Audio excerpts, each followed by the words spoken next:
Hello everyone, स्वागत है आपका मेरे YouTube channel physics solution point पर। हम लोग आपके लिए आज टॉपिक लेकर आए हैं पतले लेंस की फोकस दूरी के लिए न्यूटन का सूत्र। हमारी ऑप्टिक्स यूनिट चल रही है और इसकी हमने 7 वीडियो पहले भी डाल चुके हैं। ये वीडियो नंबर 8 है हमारी, वीडियो 8। तो आज हम शुरू करेंगे।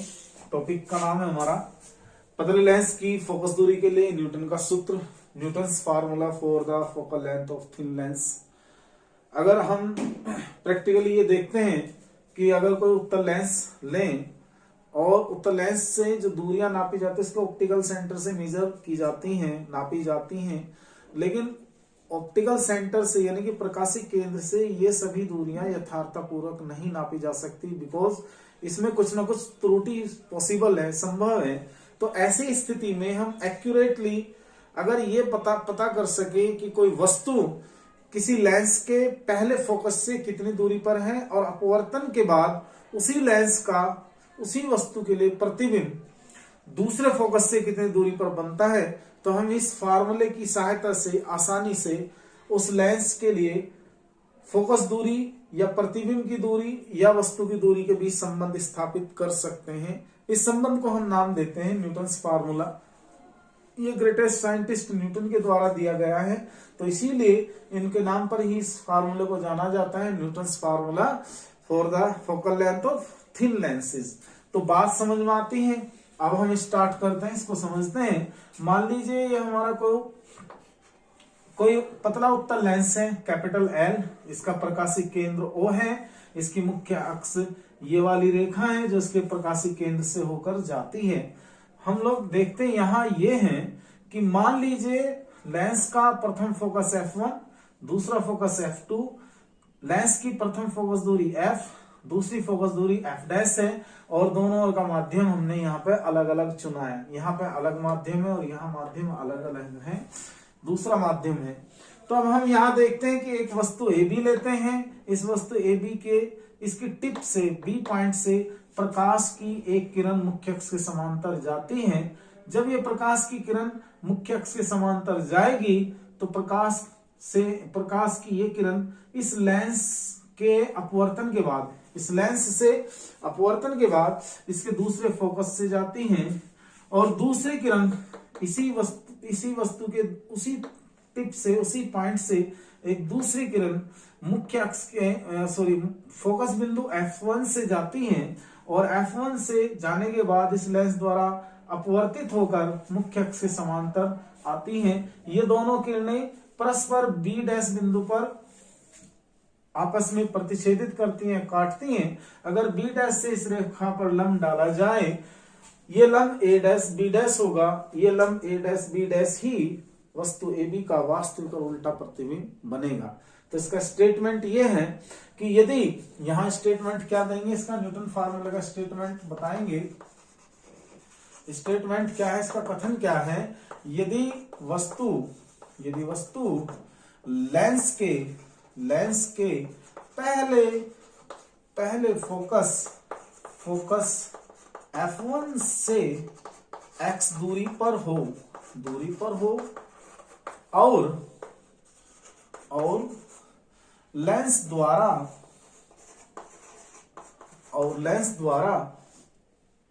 अपवर्तन के बाद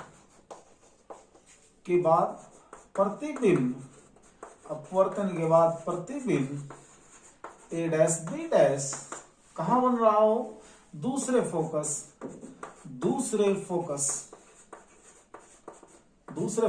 F2 से x' दूरी पर बन रहा हो तो x into x' it is equal to f into f'। This is called Newton's formula. इसको न्यूटन का फार्मूला कहेंगे। आप इसको नोट कर लें, फिर इसको प्रूफ करते हैं।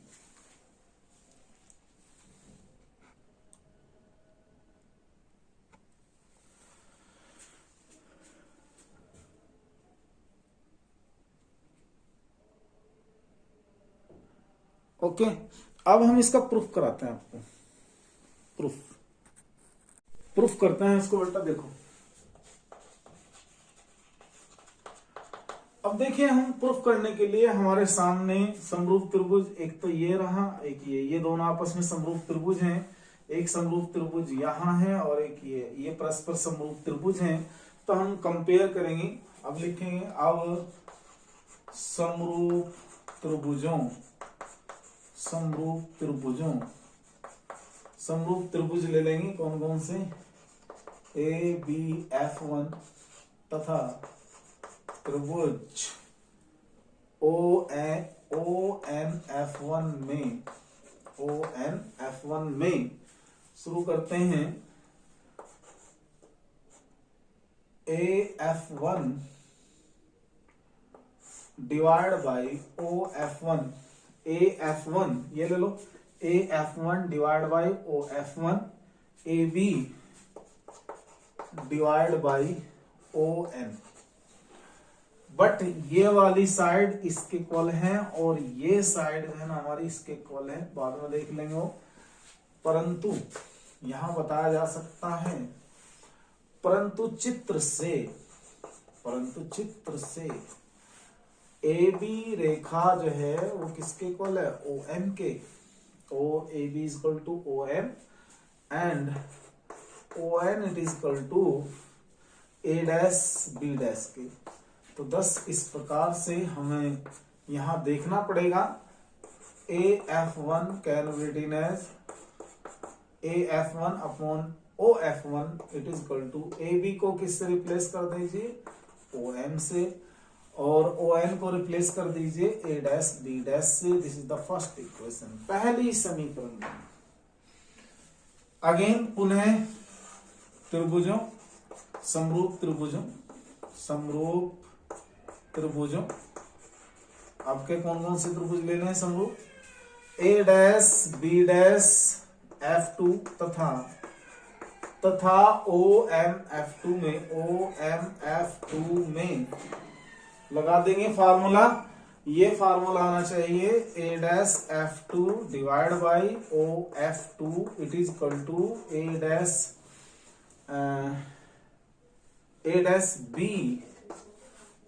B dash upon OM।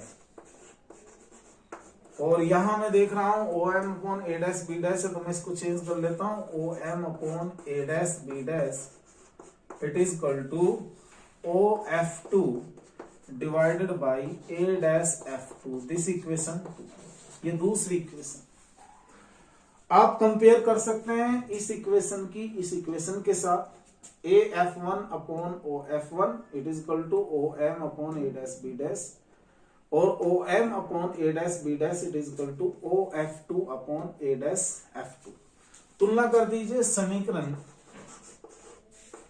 1 and 2 से, पहली और दूसरी से। जब हम तुलना करेंगे तो हम पाएंगे OF2 it is equal to A dash F2 it is equal to AF1 upon OF1। Value रख लीजिएगा इसमें। OF2 कहां को गया? OF2 दूरी देखिए, OF2 की कितनी है? OF2 है हमारे पास F dash upon A dash F2। A dash F2 कितना है?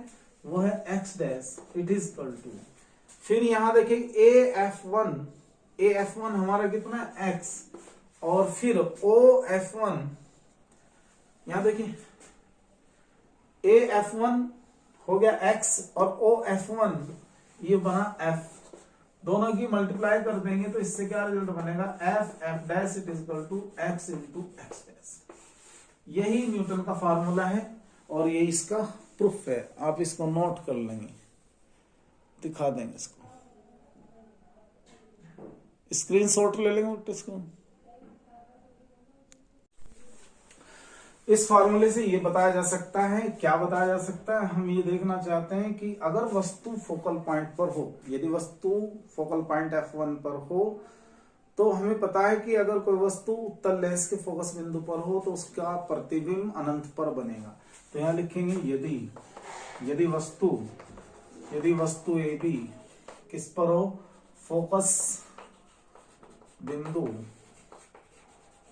F1 पर हो, F1 पर हो, इसके यहां होने का क्या मीनिंग है कि x हमारा क्या हो, 0 हो, तो x dash it is equal to क्या होगा, f upon f dash upon x, तो x dash it is equal to f into f dash upon 0, इससे क्या आएगा, इन्फिनिटी। इसका मीनिंग होगा कि x डैश दूरी जो है अनंत के बराबर है, जिसका अर्थ हुआ अर्थात प्रतिबिंब कहां बनेगा, प्रतिबिंब अनंत पर बनेगा, प्रतिबिंब अनंत पर बनेगा, प्रतिबिंब क्या होगा, अनंत पर बनेगा। दूसरा पॉइंट ये है, यदि लेंस के दोनों ओर का माध्यम क्या हो, समान हो, एक जैसा हो। यदि लेंस के दोनों ओर का माध्यम समान हो तो उस स्थिति में f डैश हमारी क्या आएगी, माइनस एफ। बाईं ओर की फोकल लेंथ माइनस एफ होगी और दाईं ओर की फोकल लेंथ प्लस एफ आएगी। इस दशा में हमारा जो फार्मूला है वो किस में कन्वर्ट हो जाएगा, it's becomes x into x dash it is equal to f dash into minus का f, तो x into x dash it is equal to minus का f डैश इंटू f, ये फार्मूला बनेगा। और इसमें हम पुट कर देंगे किसकी value, x into x dash हम रख देंगे f डैश नेगेटिव हम पहले ले चुके, f डैश को क्या मान लेंगे, f मान लेंगे, f into f it is becomes f square it is equal to minus x into x dash, ये रिजल्ट बनेगा। और इससे ये इक्वेशन बन सकती है कि f square plus x into x dash is equal to 0, ये भी प्रूफ कराया जा सकता है। तो ये न्यूटन्स फार्मूले से दो कंक्लूजन, दो स्पष्टीकरण मिले हैं प्रतिबिंब के संबंध में, एक फोकस दूरी के संबंध में। आप इसे नोट कर लेंगे, देख लेंगे, इससे कुछ बेनिफिट मिलेगा आपको।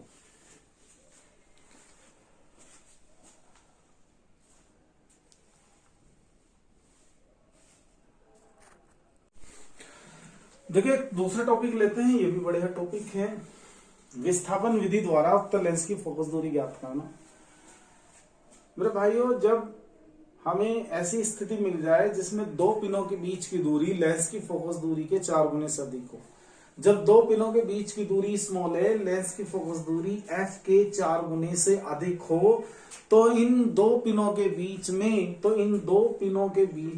ऐसी दो स्थितियां संभव हैं या ऐसी दो स्थितियां ज्ञात की जा सकती हैं जिन पर उत्तल लेंस को रखने से एक पिन वस्तु का प्रतिबिंब दूसरे पिन के नीचे बनेगा। मतलब सुनिए, दोबारा से सुनिए कि जब दो पिनों के बीच की दूरी स्मॉल है, लेंस की फोकस दूरी के 4 गुने से अधिक हो, तो इन दो पिनों के बीच में ऐसी दो स्थितियां संभव हैं, स्मॉल डी दूरी पर ऐसी दो स्थितियां संभव हैं जिनमें उत्तल लेंस को रखने से एक वस्तु का वास्तविक और उल्टा प्रतिबिंब दूसरी वस्तु के नीचे बनेगा। तो फोकस दूरी के 4 गुने से अधिक हो तो इन पिनों के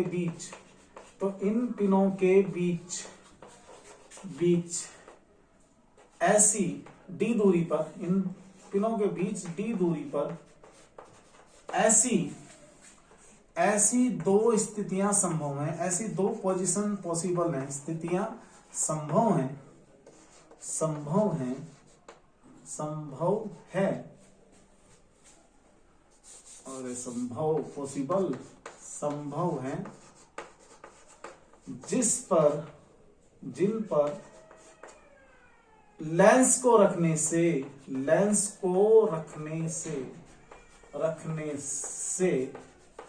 एक वस्तु का, लेंस को रखने से एक वस्तु का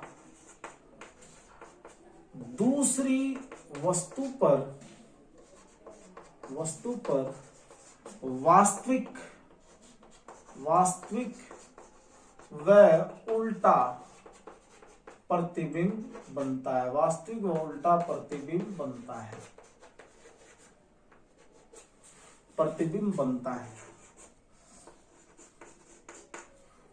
बनता है। इस दशा में लेंस की फोकस दूरी फोकस दूरी वो बताते हैं कितनी आएगी, वो आएगी F it is equal to A square minus का डी स्क्वायर अपॉन 4a।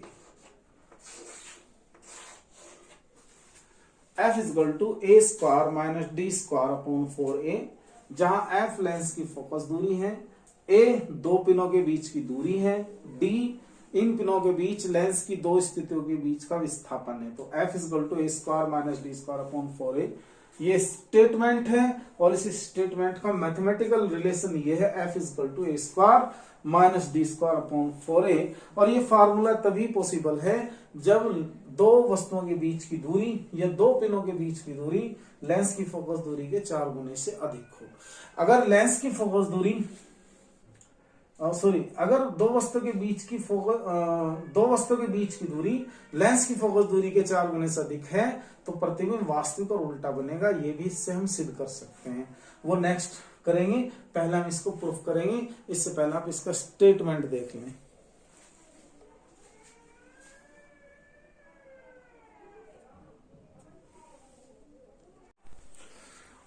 इसके प्रूफ के लिए हमने एक ही लेंस की दो अलग अलग स्थितियां शो की हैं। ये इसकी इनिशियल स्थिति है, पहली प्रारंभिक अवस्था L1, और इसको d दूरी पर विस्थापित करके दूसरी अवस्था लाए हैं L2।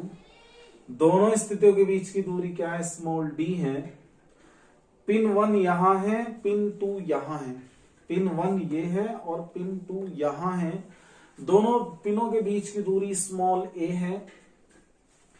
पहले लेंस से मान लीजिए ये लेंस L1 स्थिति में, पहली स्थिति L1 है, और L1 स्थिति में इस लेंस द्वारा पिन AB का जो प्रतिबिंब है अपवर्तन के बाद यहां पर ये बन रहा है A डैश B डैश। क्या प्रतिबिंब बनेगा, A डैश B डैश।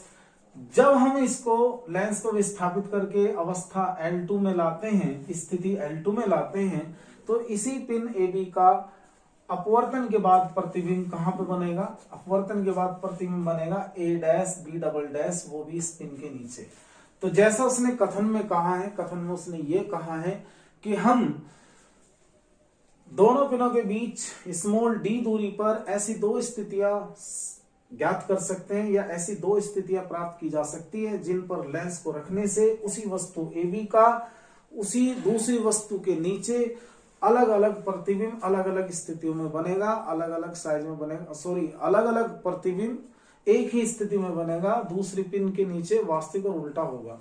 तो अब इसको हम ज्ञात करते हैं किस तरीके से इसको प्रूफ करना है।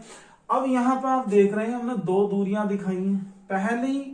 पहली अवस्था में पिन की दूरी है u इस लेंस से, तो इससे प्रतिबिंब बन रहा है v दूरी पर। अब दूसरी स्थिति हमने यहां रखी, अगर हम ये लें कि दूसरी स्थिति में इस पिन को माने तो इस पिन का प्रतिबिंब इसी अवस्था में यहाँ पे एज इट इज बनेगा जैसे यहाँ पर है। तो हम लोग इस दूरी को u मान लेते हैं और इस दूरी को हम v कंसिडर करते हैं। v ये वाली v, ये इस लेंस के लिए और दूसरे लेंस के लिए प्रतिबिंब की दूरी हम यहाँ से नापेंगे। तो फ्रॉम फिगर, चित्र से स्पष्ट है, चित्र से हम देख रहे हैं एक आएगा v plus u, this is the equation number 1। v plus u small a के इक्वल, या v प्लस u ये भी स्मॉल a के इक्वल, दिस इक्वेशन फर्स्ट। और दूसरी इक्वेशन क्या आएगी, d it is equal to क्या होगा, v minus u, this is the equation number 2। दोनों को जोड़ने पर लिखेंगे, यहाँ जोड़ने पर जब हमने जोड़ा इसको तो ये बनेगा a प्लस डी, u की टर्म कैंसिल, v आएगा, तो v it is equal to a plus d by 2। Equation third.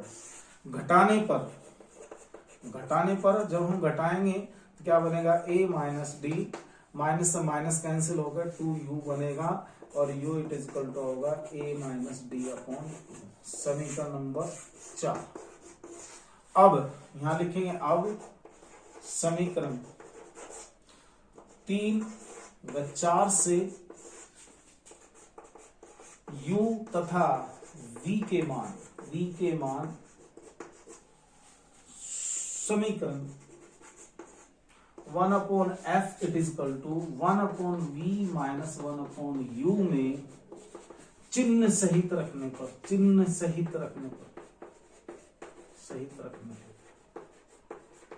चिन्ह सहित रखने पर। तो हम जब इसे चिन्ह सहित रखेंगे तो हम पाएंगे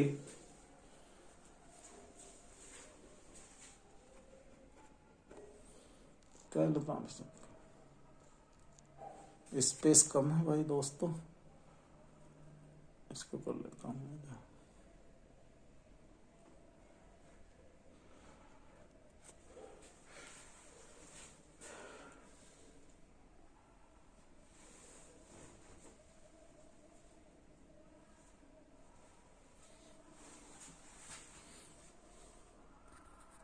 करते हैं शुरू। चिन्ह सहित रखने पर 1/f it is equal to 1/v a plus d by 2 और माइनस प्लस हो जाएगा 1/a minus d by 2। 1/f it is equal to 2/a plus d plus का 2/a माइनस का d। 1/f 2 कॉमन निकाल लेना है आपको, a प्लस का d प्लस a माइनस का d। 1/f it is equal to 2, LCM क्या आएगा, a प्लस का d a माइनस का d a माइनस का d plus a plus d, d से d कैंसिल होगा तो 1/f it is equal to 2 into a कितना होगा 2a divided by a square minus का d स्क्वायर। इससे क्या टर्म बनेगी 1/f it is equal to 4a/a square minus का d स्क्वायर। और यहां से हम ला सकते हैं f it is equal to a square minus का d स्क्वायर अपॉन 4a। ये हमारा प्रूफ हो चुका है, आप इसे देख लेंगे बेटे। तक नहीं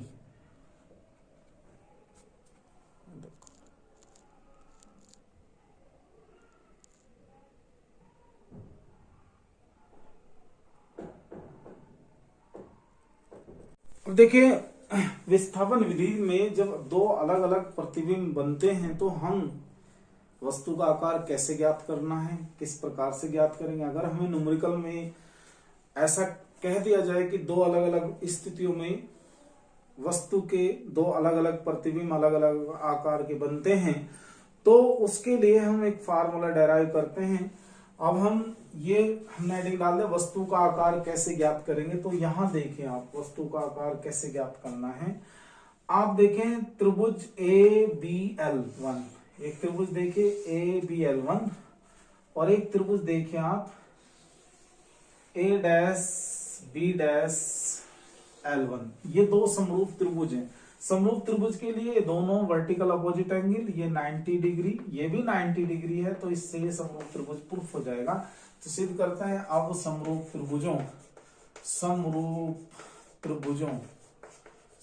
त्रिभुजों कौन कौन से हैं, ABL1 तथा A-B'L1 में फार्मूला लगाइए आप। एक तो ले लें वस्तु का आकार, क्या लें वस्तु का आकार। इसके लिए हम वस्तु का आकार लेंगे AB अपॉन और एक लेंगे हम प्रतिबिंब का आकार A', B' it is equal to एक हम लेंगे AL1 डिवाइड बाई और एक हम लेंगे A'L1। इसे फर्स्ट इक्वेशन कह देंगे। अब एक त्रिभुज हमको यहां देखना है सर, पुनः समरूप त्रिभुजों, दो समरूप त्रिभुज और दिखाई दे रहे समरूप त्रिभुजों, दो समरूप त्रिभुज ले लीजिए। एक तो ये रहा यहां से यहां तक देखे गौर से ABL2 और एक समरूप त्रिभुज आएगा हमारा ये A', B', L2 में समरूप त्रिभुजों कौन कौन से ABL2 तथा A', B', L2 में आप लगाएंगे formula AB divide by A', B' नहीं A', B'। देखो AB बटे A', B' अपॉन और लगाइएगा formula Al2 upon A-L2, A-L2, this is the equation number 2। एक काम कर लेते हैं,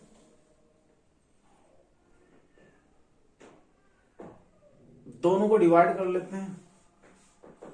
एक काम करते हैं, दोनों को डिवाइड कर लेते हैं और दोनों को क्या मल्टीप्लाई करें, मल्टीप्लाई करते हैं।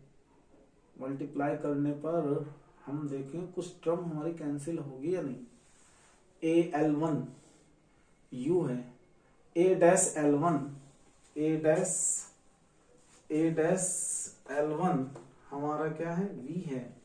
अभी देखते हैं, चलो मल्टीप्लाई करते हैं। समीकरण 1 और 2 की गुना करने पर कुछ रास्ता नहीं पा रहा तो गुना कर लेंगे। तो ये आएगा AB upon A-B', AB upon A', it is equal to AL1 upon A'(L1) multiply AL2 upon A'(L2)। चित्र से देखा जाए तो ये टर्म बनेगी AB² डिवाइड बाय, ये टर्म बनेगी A'(B'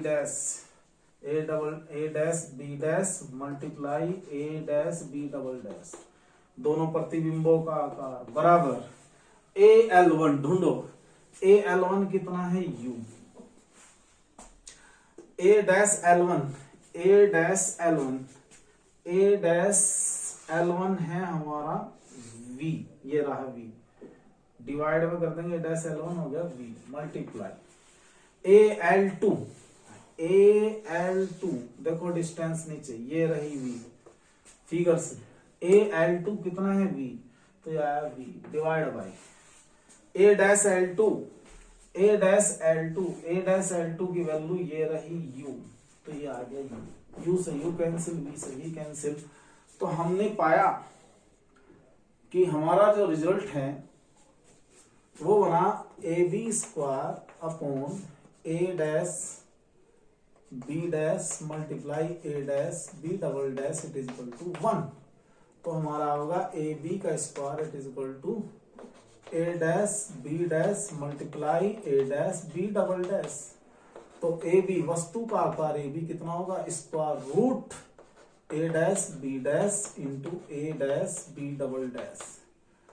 अगर मैं वस्तु के आकार को नाम दे दूं O', इसे मैं नाम दे दूं O', और A'(B' को कह दूं प्रतिबिंब I1 लंबाई में, और A'(B') को क्या कह दूं I2, तो हम बताएंगे कि विस्थापन विधि द्वारा जब एक ही वस्तु के दूसरी वस्तु के नीचे वास्तविक और उल्टे प्रतिबिंब दो अलग अलग आकार के बनते हैं, तो वस्तु का आकार उन प्रतिबिंबों की ऊंचाइयों के गुणोत्तर मध्यमान के बराबर होता है।